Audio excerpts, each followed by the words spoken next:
Dans leur serre de Plouriveau, près de Paimpol, Jean-Pierre et Annie cultivent des tomates depuis 34 ans. De quoi développer un savoir-faire unique en osmose avec le temps breton. Pour la plupart des gens, on a l'impression que la Bretagne ne peut pas faire la tomate. Il n'y a pas assez de lumière.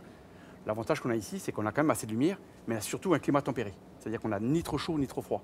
Et comme on fait une culture longue, c'est-à-dire qu'on plante au mois de décembre et on finit la culture novembre.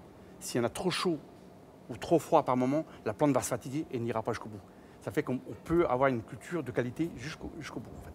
C'est pas par hasard qu'il y a beaucoup de tomates en Bretagne et qu'elles soient si fermes que ça et si goûteuses. Par contre, la pluie et le vent ne permettent pas une culture en plein air. La tomate ne supporte pas la pluie, elle ne supporte pas le vent et elle ne supporte pas le froid. Donc la seule solution, c'est de mettre sous serre. Dans cette volonté de chouchouter les plantes, Jean-Pierre et Annie ont opté pour une méthode qui permet de n'utiliser aucun produit chimique sous leur serre. C'est la lutte biologique intégrée. C'est les insectes qui mangent les nuisibles et on utilise ça, donc on les met en place en janvier et on fait notre élevage. Et donc là, c'est pour manger tout ce qui est puceron. Donc c'est pour éviter d'abîmer les plantes et pour que les plantes restent bien et qu'il n'y ait aucun traitement chimique. Et autrement, on met aussi des panneaux jaunes. C'est comme on avait chez nos grands-mères avant, on mettait ça pour les mouches. Et là, c'est exactement pareil.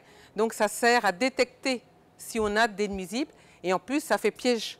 Ça fait piège, donc s'ils sont piégés dessus, ils ne vont pas pondre, ils vont pas se proliférer. Plantées en décembre dernier, les grappes commencent à rougir depuis le mois de mars. En cette fin avril, l'heure est à la cueillette. Donc là, on voit vraiment que les fruits sont bien ronds parce qu'en fait, ils ont été fécondés par les bourdons.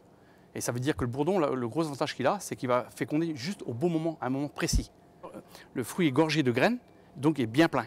Ça fait que tous les loches qui est à l'intérieur de la tomate est bien rempli, donc le fruit est bien rond.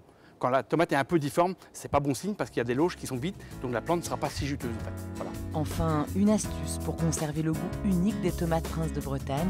Ne les conservez jamais au réfrigérateur, mais laissez-les avec les fruits dans une corbeille.